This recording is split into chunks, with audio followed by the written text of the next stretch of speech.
मनुष्य हमेशा दो दिशाओं में खींचा रहता है। एक दिशा है जो उसे बाहर की ओर ले जाती है, जहां इच्छाएं हैं, आकर्षण है, सुख और उपलब्धि की लालसाएं हैं। दूसरी दिशा है भीतर की ओर, जहां शांति है, मौन है और एक अदृश्य उपस्थिति जो हमेशा प्रतीक्षा में है। जब मन इन दोनों दिशाओं के बीच उलझ जाता है तो वह कुछ भावनाओं को स्वीकार कर लेता है और कुछ को अस्वीकार कर देता है। यहीं से दमन की शुरुआत होती है। हम अपने भीतर जो कुछ स्वीकार नहीं कर पाते वही दब जाता है, पर मिटता नहीं। वह भीतर की गहराई में जाकर धीरे धीरे हमारी चेतना को बोझिल करने लगता है।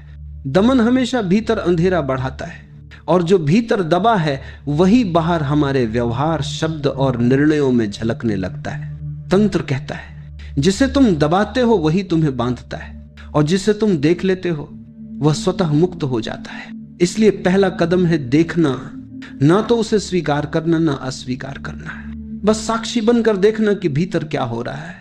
जब तुम किसी भावना को बिना निर्णय के देखते हो तो उसमें छिपी ऊर्जा धीरे धीरे रूपांतरित होने लगती है। मन की प्रत्येक परत को समझने की जरूरत है। क्रोध हो, ईर्ष्या हो, भय या लालच, इन्हें रोकने की कोशिश मत करो, बस उनकी जड़ को पहचानो। हर भावना एक संदेश लेकर आती है। वो कहती है मुझे समझो, मुझे बदलो नहीं। जैसे ही तुम उसे समझ लेते हो वह अपने आप शांत हो जाती है। यही संयम का अर्थ है। संयम का अर्थ रिप्रेशन नहीं है। संयम का अर्थ है अवेयरनेस, जागरूकता। जब तुम सजग हो जाते हो तो भीतर की शक्ति जो पहले संघर्ष कर रही थी अब ध्यान में परिवर्तित हो जाती है। दमन एक दीवार खड़ी करता है, संयम एक खिड़की खोलता है। दमन कहता है ये गलत है, इसे मत देखो।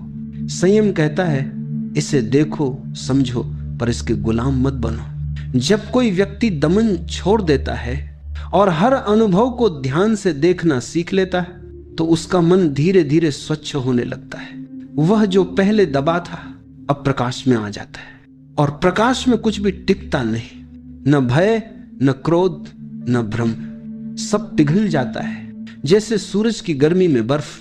याद रखो, समझना और दबाना दो विपरीत दिशाएं हैं। दबाना मन को और उलझाता है, समझना मन को मुक्त करता है। हर बार जब तुम भीतर कुछ उठते हुए देखो, कोई विचार, कोई लालसा, कोई पुरानी चोट, तो बस रुक जाओ और गहरी सांस लेकर उसे देखो। न भागो न पकड़ो, बस देखो। ये देखना ही ध्यान का प्रारंभ है। धीरे धीरे तुम्हें महसूस होगा कि जो बातें पहले तुम्हें परेशान करती थी अब वही बातें तुम्हारे गुरु बन गई हैं। हर भावना तुम्हें एक दर्पण देती है कि तुम अपने भीतर क्या छिपा रहे थे, और जब भीतर कुछ भी छिपा नहीं रह जाता तो चेतना एकदम हल्की हो जाती है। तब कोई प्रयास नहीं रहता, तब ध्यान अपने आप घटने लगता है। इस हल्केपन में एक नया जीवन जन्म लेता है, जहां मन शांत है पर जागरूक है, जहां ऊर्जा संयमित है पर प्रवाहित है, और जहां तुम भीतर से मुस्कुराने लगते हो बिना किसी कारण के। देखना एक बहुत सूक्ष्म क्रिया है। हम में से अधिकांश लोग देखते नहीं, हम प्रतिक्रिया देते। कोई बात सुनते ही मन टिप्पणी करने लगता है, कोई भावना उठते ही हम उसे नाम दे देते। ये अच्छा है, ये बुरा है। परंतु जब तुम केवल देखते हो बिना किसी निर्णय के, बिना किसी टिप्पणी के, तो कुछ अद्भुत घटता है। तुम्हारा मन शांत हो जाता है और जो कुछ भीतर था वह अपने वास्तविक रूप में प्रकट होने लगता है। देखना एक प्रकार का दर्पण है। जब तुम भीतर की किसी तरंग को साक्षी भाव से देखते हो तो तुम उसके गुलाम नहीं रहते। तुम्हारे और उस अनुभव के बीच थोड़ी दूरी बन जाती है। यही दूरी ध्यान की शुरुआत है। साधारण व्यक्ति हर अनुभव में खो जाता है। क्रोध आया तो वह क्रोध बन गया, भय आया तो वह भय बन गया, वासना आई तो वह उसी में डूब गया। पर जो व्यक्ति सजग है वह जानता है कि यह सब मुझ में घट रहा है, पर मैं ये नहीं हूं। यह मैं नहीं हूं कि अनुभूति सबसे गहरी मुक्ति है। क्योंकि जब तुम किसी चीज से अपनी पहचान तोड़ देते हो तो वह चीज तुम्हारे ऊपर अधिकार खो देती है। धीरे धीरे मन की परतें खुलने लगती हैं। हर परत के पीछे कोई पुराना अनुभव, कोई दबा हुआ भाव, कोई अधूरा सपना छिपा होता है। सजगता की रोशनी में ये सब सतह पर आने लगते हैं। कभी कभी दर्द होता है, कभी आंसू भी आ जाते हैं, पर ये आंसू शुद्धि के आंसू हैं। वे तुम्हारे भीतर की सफाई कर रहे हैं। जो कुछ भीतर दबा था वह अब बाहर निकलने लगता है। ये एक लंबी प्रक्रिया है और इसमें धैर्य की जरूरत है, क्योंकि हम वर्षों से अपने भीतर दीवारें खड़ी कर चुके हैं। अब जब वे गिरने लगती हैं तो मन घबरा जाता है। वो कहता है ये सब ठीक नहीं लग रहा, पर यही ठीक है। जो टूट रहा है वह असत्य है, जो बचता है वो तुम्हारा असली स्वरूप है। रूपांतरण का अर्थ है जो तुम नहीं हो उसे छोड़ देना, जो तुम वास्तव में हो उसे पहचान लेना। जब तुम किसी भावना को बिना दबाए देखते हो तो उसकी ऊर्जा बदल जाती है। क्रोध की ऊर्जा करुणा में बदल सकती है, भय की ऊर्जा विश्वास में, असंतोष की ऊर्जा सृजन में। ये कोई चमत्कार नहीं, ये चेतना की स्वाभाविक क्रिया है। ऊर्जा अपने उच्चतम रूप को खोजती ही रहती है। अगर तुम सजग हो तो वही ऊर्जा जो पहले बिखरी थी अब एक नए आयाम में प्रवाहित हो जाती है। यही कारण है कि संतों का चेहरा शांत होता है, क्योंकि उन्होंने अपनी ऊर्जा से युद्ध करना छोड़ दिया है। उन्होंने उसे स्वीकार किया है, समझा है और रूपांतरित किया है। जब भीतर शांति होती है तो बाहर भी सब संतुलित लगने लगता है। लोग वही रहते हैं, परिस्थितियां वही रहती हैं, पर तुम्हारी दृष्टि बदल जाती है। पहले जहां अंधकार दिखता था अब वहीं करुणा और समझ की किरणें चमकती हैं। तुम्हारे भीतर जो परिवर्तन आता है वही दुनिया में फैलता है, क्योंकि दुनिया तुम्हारे अनुभव का प्रतिबिंब है। तुम्हारा मन शांत है तो दुनिया सुंदर लगती है, तुम्हारा मन अशांत है तो दुनिया कठिन लगती है। इसलिए तंत्र कहता है दुनिया को मत बदलो, अपने देखने के ढंग को बदलो। वह दृष्टि ही तुम्हारा ब्रह्मांड है, और जब दृष्टि बदलती है तो जीवन साधना बन जाता है। हर अनुभव एक ध्यान बन जाता है, हर क्षण एक अवसर। जब भीतर की ऊर्जा रूपांतरित होने लगती है तो एक नया अनुभव जन्म लेता है, मौन का, शांति का और संतुलन का। ये वह क्षण होता है जब तुम देखते हो कि अब संघर्ष नहीं रहा। जो कुछ पहले तुम्हें बांधता था अब वही तुम्हें मुक्त कर रहा है। मन अब विरोध में नहीं है, वह समझ गया है कि विरोध ही दुहक का मूल कारण था। जब तुम विरोध करना छोड़ देते हो तो जीवन का प्रवाह सहज हो जाता है। तुम्हें अब कुछ जीतना नहीं है, क्योंकि अब तुम किसी से अलग नहीं हो। यह है समर्पण का आरंभ। समर्पण का अर्थ यह नहीं कि तुम निष्क्रिय हो गए, इसका अर्थ है अब तुम अस्तित्व के साथ एक हो गए। अब जो घटता है वह तुम्हारे विरुद्ध नहीं घटता। तुम जीवन को उसी रूप में स्वीकार करते हो जैसा वह आता है। तुम्हारा स्वीकार ही तुम्हारा ध्यान बन जाता है। अब ध्यान किसी क्रिया का नाम नहीं है, यह तुम्हारे अस्तित्व की सहज अवस्था बन जाती है। चलना ध्यान है, बोलना ध्यान है, मौन रहना भी ध्यान है, क्योंकि अब तुम्हारे भीतर कोई द्वंद्व नहीं बचा। समर्पण की स्थिति में मन बिल्कुल पारदर्शी हो जाता है। तुम्हारे भीतर जो भी आता है, भावना, विचार, स्मृति, वह आता है और चला जाता है। तुम उसे रोकते नहीं, तुम बस उसके साक्षी हो। यह साक्षी भाव ही मुक्ति का द्वार है। धीरे धीरे यह अनुभव गहराता जाता है। तुम महसूस करते हो कि तुम्हारा कोई केंद्र नहीं है, क्योंकि अब सब कुछ केंद्र है। हर चीज में वही चेतना, वही उपस्थिति दिखाई देने लगती है। अब कोई अलग मैं नहीं बचा, तुम हो। पर जैसे हवा है, बिना आकार, बिना सीमा, तुम बह रहे हो अस्तित्व के साथ, एक ऐसी लय में जो अनंत है। समर्पण का अर्थ मिट जाना नहीं है, बल्कि विस्तार पा लेना है। जैसे नदी सागर में गिरकर नष्ट नहीं होती, बल्कि महासागर बन जाती है, वैसे ही जब तुम स्वयं को छोड़ देते हो तो तुम सब में फैल जाते हो। यही सच्चा आत्म संयम है, जहां तुम कुछ दबाते नहीं, कुछ पकड़ते नहीं, सिर्फ देखते हो और बहते हो। इस अवस्था में दमन असंभव है, क्योंकि जो सजग है वह कुछ दबा ही नहीं सकता। वह जानता है कि हर चीज अपने समय पर आती है और चली जाती है, इसलिए वह केवल साक्षी रहता है, जैसे आकाश बादलों को गुजरते हुए देखता है। याद रखो, समर्पण कोई कर्म नहीं है, यह तो परिणाम है। लंबे जागरण समझ और रूपांतरण की यात्रा का परिणाम। जब तुम पूरी तरह देखना सीख लेते हो तो जीवन अपने आप झुकने लगता है, तुम्हारा मैं धीरे धीरे गल जाता है और वहीं प्रेम का, करुणा का और असीम शांति का जन्म होता है। तुम अब किसी मार्ग पर नहीं चल रहे, तुम स्वयं मार्ग बन गए हो। तुम अब किसी खोज में नहीं हो, क्योंकि जो खोजता था वह अब मिलन में विलीन हो गया है। यह समर्पण केवल एक भाव नहीं, यह अस्तित्व की अनुभूति है। अब तुम और अस्तित्व दो नहीं रहे। जो कुछ भी घट रहा है वो तुम्हारे भीतर घट रहा है, और इस अनुभव में कोई भय नहीं, कोई आकांक्षा नहीं, सिर्फ एक गहरी संतुष्टि, एक अनंत मौन। जब समर्पण पूर्ण होता है तो साधक के भीतर एक असीम मौन उतर आता है। अब कोई प्रश्न नहीं बचता, कोई उत्तर की खोज नहीं रहती। जीवन अब किसी लक्ष्य की ओर नहीं जा रहा, क्योंकि उसने लक्ष्य और मार्ग दोनों को पार कर लिया है। जो कुछ था वह सब घट चुका है।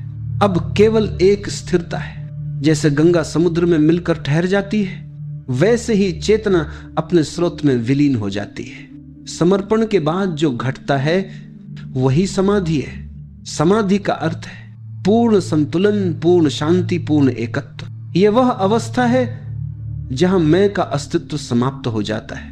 अब न कोई करता है, न कोई अनुभव करने वाला। जो कुछ भी हो रहा है वह स्वयं जीवन कर रहा है। तुम केवल माध्यम रह जाते हो, खुले, निर्मल, शून्य। इस शून्यता में अस्तित्व की संपूर्ण धारा प्रवाहित होती है। यहीं से जीवन का असली अर्थ जन्म लेता है, क्योंकि जब मैं नहीं होता तभी प्रेम संभव होता है। जब नियंत्रण नहीं होता तभी समरसता घटती है। समाधि कोई चमत्कार नहीं, कोई परलोक का अनुभव नहीं, ये यहीं इसी क्षण में संभव है। जब मन रुक जाता है, जब समय रुक जाता है, तो जो बचता है वही समाधि है। तुम अब बाहर से नहीं जी रहे, तुम भीतर से प्रवाहित हो रहे हो। हर सांस ध्यान बन जाती है, हर क्षण पूजा बन जाता है। इस अवस्था में कोई डर नहीं बचता, क्योंकि भय हमेशा अलगाव से पैदा होता है। जहां मैं और दूसरा दो है, पर समाधि में दूसरा कोई नहीं बचता। जो दिख रहा है वही तुम हो, जो सुनाई दे रहा है वही तुम्हारी ही प्रतिध्वनि है। जो घट रहा है वह तुम में ही घट रहा है। यही पूर्णता है। यही वह क्षण है जहां यात्रा समाप्त होती है और फिर से शुरू होती है, क्योंकि जीवन का चक्र कभी रुकता नहीं। बस अब तुम जानते हो कि तुम चक्र के केंद्र में हो, उसके घूमने में नहीं। अब जो कुछ भी घटेगा वो तुम्हें डगमगाएगा नहीं। प्रशंसा हो या अपमान, सफलता हो या असफलता, सब एक ही आकाश में बादलों की तरह गुजर जाते। आकाश को क्या फर्क पड़ता है? वह सदा वैसा ही रहता है, स्वच्छ, शांत, असीम। ये जानना कि मैं वही आकाश हूं, यही समाधि है। समाधि कोई स्थिति नहीं, ये तो तुम्हारे स्वभाव का स्मरण है। ये याद करना कि तुम वही चेतना हो जो सब में व्याप्त है। ये महसूस करना कि जीवन और मृत्यु के बीच कोई सीमा नहीं है, बस एक निरंतर प्रवाह है। अब तुम किसी दिशा में नहीं बढ़ रहे, अब तुम स्वयं दिशा बन गए हो। अब कोई गुरु, कोई शास्त्र, कोई साधना नहीं चाहिए, क्योंकि तुम स्वयं अनुभव हो। जो खोज रहा था वही अब पाया गया है। इस स्थिति में शब्द छोटे पड़ जाते हैं, क्योंकि यह अनुभव किसी भाषा में नहीं समा सकता। यह मौन की भाषा है, और मौन वह भाषा है जिससे केवल हृदय सुन सकता है। इसलिए जब तुम समाधि के निकट आते हो तो बोलना कम हो जाता है, सुनना बढ़ जाता है, क्योंकि अब तुम सुनते हो। अस्तित्व क्या कहना चाहता है? अस्तित्व हर क्षण बोल रहा है, हवा में, पत्तों में, लहरों में, मौन में। जो सुनना जानता है वह समझता है कि जीवन कभी मौन नहीं होता, वह निरंतर संगीत है, एक अनसुनी धुन जो हर क्षण में धड़कती रहती है। समाधि उसी संगीत का अनुभव है। वह कोई अंत नहीं, वह एक अनंत आरंभ है। जब साधक समाधि में स्थिर हो जाता है तो उसके भीतर एक गहरी शांति फैल जाती है, जैसे किसी झील का पानी पूर्णतः स्थिर हो गया हो। अब उसमें आकाश का प्रतिबिंब साफ दिखाई देता है। ऐसे ही उस व्यक्ति के भीतर अब अस्तित्व का संपूर्ण आकाश प्रतिबिंबित होने लगता है। समाधि केवल मौन नहीं देती, वह एक नई दृष्टि देती है। अब जो कुछ भी दिखता है वह उसी चेतना का अंश दिखाई देता है। पेड़, पशु, मनुष्य, पत्थर, सब में एक ही जीवन की धारा बहती दिखाई देती है। यह अनुभव ही करुणा का जन्म है। करुणा का अर्थ दया नहीं है। दया में ऊपर नीचे का भाव होता है कि कोई बड़ा है और दूसरा छोटा, पर करुणा में कोई ऊंच नीच नहीं। यह तो बस एक सहज भाव है। जैसे फूल अपनी सुगंध बांट देता है बिना यह सोचे कि कौन योग्य है और कौन नहीं। समाधि के बाद व्यक्ति अब किसी से अलग नहीं रहता, वह सब में स्वयं को देखता है। किसी का दर्द अब उसका अपना दर्द लगता है, किसी की मुस्कान उसकी अपनी मुस्कान। वो जानता है कि जो चेतना उसके भीतर है वही चेतना सब में है। यहीं से जीवन में सच्ची करुणा प्रकट होती है। अब सहायता कोई कर्तव्य नहीं बल्कि एक सहज अभिव्यक्ति बन जाती है। वह व्यक्ति दूसरों को बदलने की कोशिश नहीं करता क्योंकि वह जानता है कि हर आत्मा अपनी यात्रा पर है। वह केवल प्रकाश बनकर जीता है जिससे दूसरों का मार्ग अपने आप उज्जवल हो जाता है। करुणा की जड़ शांति में है। जो भीतर से बेचैन है वह करुणा में नहीं हो सकता। करुणा तभी आती है जब भीतर पूर्ण स्थिरता हो, जब मैं का कोई आग्रह न बचा हो, क्योंकि जब मैं मिटता है तो वही ऊर्जा प्रेम में बदल जाती है। यह प्रेम किसी व्यक्ति के लिए नहीं होता, यह तो अस्तित्व के लिए होता है। यह हर दिशा में बहता है बिना किसी कारण, बिना किसी गंतव्य के। यह वैसा ही प्रेम है जैसा सूर्य देता है। वह नहीं पूछता कौन योग्य है कौन नहीं, वह बस चमकता है। करुणा कोई भावना नहीं, यह तो एक अस्तित्व की स्थिति है। यह तब आती है जब तुम पूर्ण रूप से मौन में डूबे हो और उसी मौन से तुम्हारी प्रत्येक क्रिया जन्म लेती है। अब जो भी तुम करते हो, बोलते हो, देखते हो, चलते हो, सब में वही करुणा झलकती है। ऐसे व्यक्ति की उपस्थिति ही चिकित्सा बन जाती है। वह कुछ नहीं करता पर उसकी मौजूदगी दूसरों को शांति देती है। उसका मौन वाणी बन जाता है, उसका हृदय प्रार्थना बन जाता है। यही कारण है कि बड़े बड़े गुरु कुछ सिखाते नहीं, वे बस जीते हैं और उनका जीवन ही शिक्षा बन जाता है। उनका मौन ही संदेश। वे कुछ कहते नहीं पर हर शब्द उनके भीतर की करुणा से भीगा होता है। करुणा वह सुगंध है जो समाधि के फूल से निकलती है। बिना समाधि के करुणा संभव नहीं, क्योंकि तब वह केवल भावना बन जाती है। भावना अस्थिर होती है पर करुणा चिरस्थायी है। वह किसी परिस्थिति पर निर्भर नहीं करती। जो व्यक्ति करुणामय हो जाता है वह जीवन के सबसे ऊंचे शिखर पर पहुंच जाता है। अब उसकी साधना समाप्त नहीं होती बल्कि वह हर जीव की साधना का कारण बन जाता है। उसकी शांति अब व्यक्तिगत नहीं सार्वभौमिक हो जाती है। और यही अंतिम उद्देश्य है कि जो मौन हमने भीतर पाया वह दूसरों के जीवन में प्रकाश बनकर बहे। यही समाधि का फूल है और करुणा उसकी सुगंध। जब करुणा हृदय में स्थिर हो जाती है तो वह केवल भावना बनकर नहीं रह जाती, वह कर्म बन जाती है। अब व्यक्ति के हर कार्य में प्रेम की झलक होती है।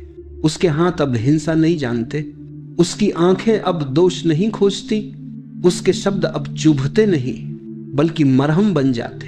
करुणा जब कर्म में उतरती है तो जीवन साधना का मैदान बन जाता है। अब ध्यान किसी गुफा या मंदिर की सीमा में नहीं रहता, वह हर क्रिया में बिखर जाता है। खाना बनाना, चलना, बोलना, मुस्कुराना सब ध्यान के रूप बन जाते हैं। यही असली तप है कि तुम जो भी करो वह पूरी जागरूकता से करो। तुम्हारा हर कर्म साक्षी भाव से जन्म ले, फिर कोई छोटा या बड़ा कर्म नहीं रहता। झाड़ू लगाना भी ध्यान है, राज्य चलाना भी ध्यान है। जो व्यक्ति करुणा में जीता है वह अब कर्म से बंधता नहीं, क्योंकि उसके कर्म किसी इच्छा से नहीं उपजते। वह कुछ पाने के लिए नहीं करता बल्कि इसलिए करता है क्योंकि वही सहजता है। जैसे पेड़ फल देते हैं वैसे ही वह व्यक्ति कर्म करता है। कर्म का अर्थ अब प्रयत्न नहीं रहता, वह अब सहज प्रवाह है। जो भीतर से उठे वही बाहर बहे। उसके लिए जीवन कोई संघर्ष नहीं बल्कि एक नृत्य है। हर क्षण में एक लय है, एक ताल है और वो उसी में थिरकता है। इस अवस्था में कर्म और ध्यान एक हो जाते हैं। अब काम करते हुए भी भीतर शांति रहती है, बोलते हुए भी मौन बना रहता है, चलते हुए भी साक्षी बना रहता है। यह स्थिति दुर्लभ है, क्योंकि यहां व्यक्ति संसार में रहकर भी संसार से पार हो जाता है। जो करुणा से कर्म करता है उसके कर्म कभी अहंकार से नहीं आते। वह न तो मैंने किया कहता है, न मेरा है मानता है। वह जानता है कर्म होता है, मैं केवल माध्यम हूं। यही कर्मयोग का असली अर्थ है। कर्म करते हुए भी अकर्ता बने रहना, यह कोई सिद्धांत नहीं बल्कि अनुभव की बात है। जब भीतर प्रेम और मौन स्थिर हो जाए तो कर्म अपने आप पवित्र बन जाता है। फिर चाहे तुम किसी बच्चे को सिखा रहे हो या किसी बूढ़े को संभाल रहे हो, हर कार्य पूजा बन जाता है। अब मंदिर बाहर नहीं, तुम्हारा जीवन ही मंदिर है। हर कर्म आरती है, हर श्वास जप है। करुणा से जन्मा कर्म कभी थकान नहीं लाता। वह आनंद देता है क्योंकि उसमें स्वार्थ नहीं होता। जहां स्वार्थ है वहीं थकान है, जहां प्रेम है वहीं ऊर्जा अनंत है। इस अवस्था में व्यक्ति के पास समय कम नहीं पड़ता, क्योंकि वह समय से परे जीता है। उसका हर क्षण शाश्वत है। वह जो कुछ भी करता है उसमें ब्रह्मांड की ऊर्जा प्रवाहित होती है। यही कारण है कि ऐसे व्यक्ति का छोटा सा कार्य भी दूसरों पर गहरा प्रभाव डालता है। वह कुछ करता नहीं, फिर भी उसके कर्म संसार बदल देते हैं, क्योंकि उसके कर्म व्यक्तिगत नहीं, सार्वभौमिक होते हैं। वह अपनी इच्छा से नहीं, अस्तित्व की इच्छा से चलता है। ऐसे ही लोग इतिहास नहीं, चेतना का इतिहास रचते हैं। वे नाम छोड़ जाते हैं नहीं, वे तरंगे छोड़ जाते हैं जो आने वाली पीढ़ियों के मन को स्पर्श करती हैं। करुणा से कर्म तक की यात्रा में साधक पूर्णता को छू लेता है। अब वह जान चुका है ध्यान केवल मौन में नहीं, कर्म में भी संभव है। अब उसे ध्यान बैठकर नहीं करना बल्कि जीकर करना है। वह हर क्षण में, हर कार्य में उसी जागरूकता को रखता है। और यही जीवन का परम संदेश है कि जब करुणा कर्म बन जाए तो जीवन ही ध्यान बन जाता है। जब करुणा कर्म में बदल जाती है और कर्म सहज हो जाता है, तब व्यक्ति के भीतर एक नई सुगंध जन्म लेती है, कृतज्ञता। अब उसे लगता है कि जीवन ने जो कुछ दिया है वह पर्याप्त है। अब कोई शिकायत नहीं रहती, क्योंकि अब उसे दिखाई देता है कि हर घटना, हर व्यक्ति, हर परिस्थिति उसकी अपनी जागरूकता का हिस्सा थी। कृतज्ञता तब आती है जब समझ पूर्ण हो जाती है, जब तुम देख पाते हो कि हर सुख और हर दुख तुम्हें किसी न किसी सीख के रूप में दिया गया। कभी किसी ने तुम्हें प्रेम सिखाया, कभी किसी ने सहनशीलता, कभी जीवन ने तुम्हें मौन सिखाया, कभी त्याग। और जब यह समझ स्थिर हो जाती है तो हृदय अपने आप धन्यवाद बन जाता है। अब साधक किसी विशेष ईश्वर को धन्यवाद नहीं देता, वह अस्तित्व को धन्यवाद देता है, वह जीवन को धन्यवाद देता है। वह हवा, जल, मिट्टी, प्रकाश, हर तत्व को प्रणाम करता है, क्योंकि अब वह जानता है कि वह इन सब से अलग नहीं है। कृतज्ञता एक ऐसी स्थिति है जहां मांगने की जगह मानने का भाव आता है। अब व्यक्ति जीवन से कुछ चाहता नहीं, बल्कि जीवन को वैसे ही स्वीकार करता है जैसा वह है। यह स्वीकार ही शांति का द्वार है। जिसने जीवन को हां कहना सीख लिया, वह अब द्वंद्व में नहीं रहता। न तो उसे भविष्य का डर है, न अतीत का पछतावा। वह हर क्षण को अस्तित्व का उपहार मानकर जीता है। कृतज्ञता कोई सोच नहीं है, यह एक अनुभूति है। यह तब आती है जब भीतर का प्रतिरोध टूट जाता है, जब तुम जीवन से लड़ना छोड़ देते हो और उसकी धारा में बहना शुरू कर देते हो। फिर हर स्थिति तुम्हें पूर्ण लगती है, क्योंकि अब तुम जानते हो कि कुछ भी तुम्हारे विरुद्ध नहीं है। अस्तित्व तुम्हारे साथ है, हर क्षण तुम्हारे पक्ष में काम कर रहा है। बस दृष्टि बदलने की जरूरत थी, और जब यह दृष्टि बदल जाती है तो वही जीवन जो पहले भारी लगता था अब उपहार बन जाता है। कृतज्ञ व्यक्ति कभी दुखी नहीं हो सकता, क्योंकि उसे पता है कि यहां तक जो कुछ भी हुआ वह उसे जागरण की ओर करीब लाया। यहां तक कि पीड़ा भी शिक्षक बन गई वह जानता है कि दुख ने उसे गहराई दी और प्रेम ने उसे दिशा। अब उसके पास कोई शिकायत नहीं, सिर्फ स्वीकार है। अब जीवन उसके लिए संघर्ष नहीं बल्कि एक पवित्र अवसर है अपने भीतर की रोशनी को प्रकट करने का। कृतज्ञता वह अंतिम भेंट है जो साधक जीवन को देता है। वह कहता है, मैंने सब अनुभव कर लिया, अब मैं जानता हूं कि सब कुछ पूर्ण है। और उस क्षण जीवन स्वयं मुस्कुराता है। जो व्यक्ति कृतज्ञ होता है उसका चेहरा किसी दीपक की तरह चमकता है। उसकी वाणी में मधुरता होती है, उसके कदमों में शांति। वह दूसरों को कुछ देता नहीं, फिर भी उसके पास से गुजरना एक आशीर्वाद बन जाता है। कृतज्ञता प्रेम की अंतिम परिणति है। जहां प्रेम पूर्ण होता है वहां धन्यवाद अपने आप फूटता है। वह धन्यवाद शब्दों से नहीं बल्कि मौन से प्रकट होता है, और यह मौन ही सबसे सच्ची प्रार्थना है। अब साधक को कुछ सिद्ध करने की आवश्यकता नहीं, कुछ पाने की इच्छा नहीं, वह बस है। और वही होना परम प्राप्ति है। बहुत सुंदर। अब हम आपकी इस ध्यान यात्रा के अंतिम और सर्वोच्च चरण में प्रवेश कर रहे हैं। भाग 8, कृतज्ञता से एकत्व तक।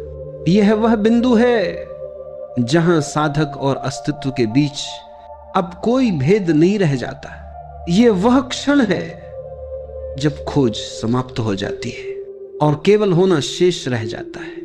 भाग 8, कृतज्ञता से एकत्व तक। जब कृतज्ञता पूर्ण हो जाती है तो साधक के भीतर एक अद्भुत मौन उतर आता है। वह अब जान चुका होता है कि जिसने खोजा वही पाया गया। जो राह पर चला वह स्वयं ही मंजिल निकला।